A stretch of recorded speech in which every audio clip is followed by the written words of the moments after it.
A gente abre espaço agora no Nesp Notícias para falar de um problema sério de saúde pública que vem aumentando no Brasil e em Bauru: o número de casos de sífilis. Dados do Ministério da Saúde mostram que nos últimos 3 anos, o número de notificações na cidade mais que quadruplicou. Só neste ano, até outubro, foram diagnosticadas 396 pessoas com sífilis. E para falar sobre os motivos desse aumento e dos riscos da doença, recebemos a coordenadora do programa de DST-AIDS de Bauru, a Eliane Monteiro. Eliane, muito obrigada por sua presença aqui no Nesp Notícias. Nós agradecemos também. Eliane, a gente pode falar que Bauru vive uma epidemia de sífilis? Acho que há um aumento significativo e preocupante dos números de casos, né?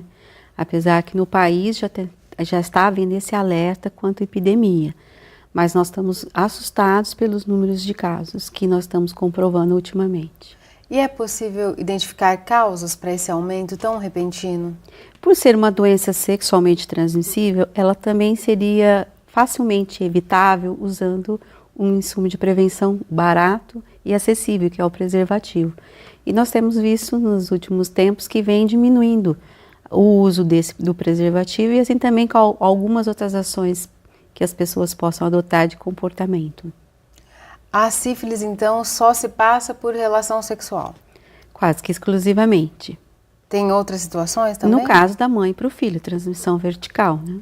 A sífilis congênita, como a gente diz, né? Exatamente. E quais são os principais sintomas? Quando que a pessoa pode desconfiar que ela tem a doença? Alguma lesão no órgão genital, algum lugar que ela teve alguma relação, pode aparecer alguma lesãozinha. Essa lesão, às vezes, ela é indolor, então muitas vezes confunde. E por a pessoa se ela não fizer nada, ela vai sumir com o tempo. Esse que é a preocupação. Já na mulher, isso não dá para se visualizar muitas vezes, dependendo do local, né? E isso também impossibilita procurar alguma ajuda médica. Porém, em algumas outras fases de latência, já vai aparecendo outros sinais e sintomas que podem ser perceptíveis a olho nu. Porém, o que nós defrontamos ultimamente é a testagem para confirmar, né? Principalmente a testagem rápida. Se ela não for tratada, essas feridas iniciais elas podem desaparecer, mas a doença continua evoluindo dentro do organismo. Ela fica na fase de latência e pode retomar a qualquer instante. E o tratamento como que é feito, Eliane? Ele é feito hoje à base de penicilina. Nós chamamos que é a penicilina benzatina, que é a conhecida benzetacil. É injeção, tem que se tomar injeção. Né, dependendo do estágio da doença, é a quantidade de doses. Mas vamos dizer assim, até 3 semanas a pessoa tem que tomar as doses que são necessárias e prescritas pelo médico. Por umas 3 semanas no mínimo, então? No mínimo.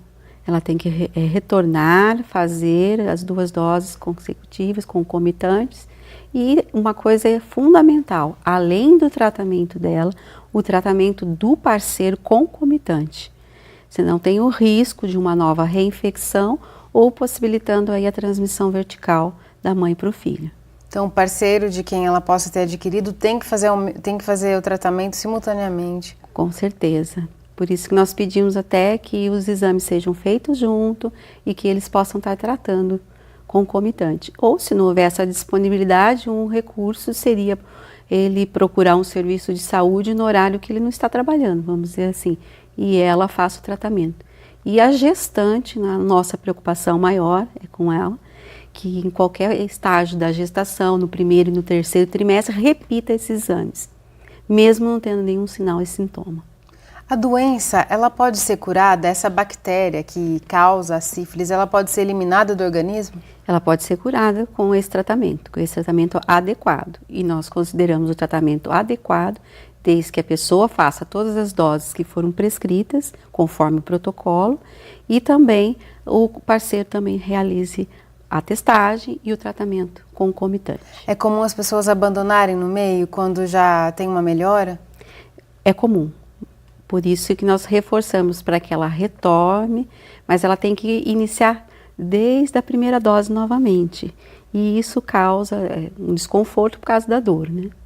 E se a pessoa não fizer o tratamento, a doença vai comprometendo de que forma o organismo, Eliane? Primeiramente, você tem algumas lesões que podem sumir.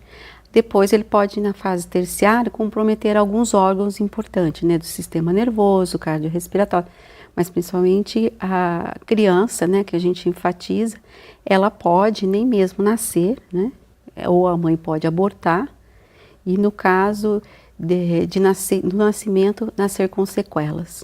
Quer dizer, durante a gestação, o contágio pode levar até a morte desse bebê ou desse feto ainda? Sim, ele pode não ter um desenvolvimento considerável para a vida, né? E ele pode perder, então, a vida mesmo na gestação.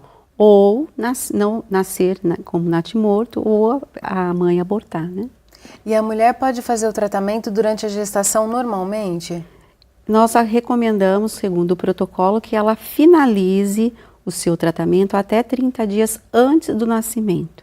Então, o ideal é fazer o exame antes para quem está pensando em engravidar.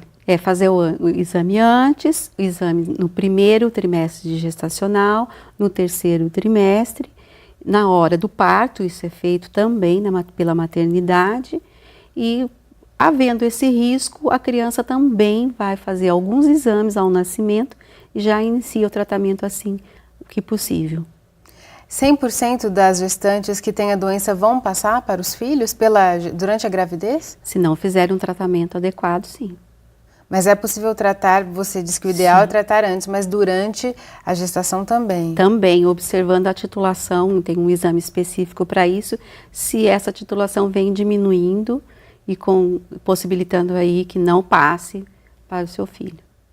Um outro alerta que torna essa doença ainda mais agressiva, não é, Eliane?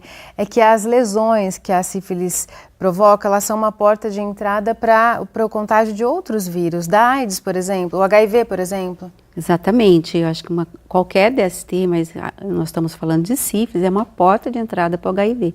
Então aumenta a chance em até 8 vezes. 8 vezes mais chance de contágio do HIV, pelo vírus HIV. Então, por isso que é fundamental, né? Aí a nossa preocupação da transmissão vertical, né? Tanto para sífilis quanto do HIV. Por isso, então, quem tiver desconfiado de que possa ter a doença ou teve uma relação de forma insegura, o ideal é procurar o centro de testagem. O centro de testagem ou qualquer unidade básica de saúde para realizar os testes, né? E também possibilitando aí a prevenção tanto da sífilis congênita e do HIV. Tá certo. Muito obrigada por suas orientações aqui. Nós que agradecemos. Depois do intervalo você vai ver. Projeto leva teatro para escolas de Bauru com encenação de textos do escritor Rubem Alves. Daqui a pouco, voltamos já já.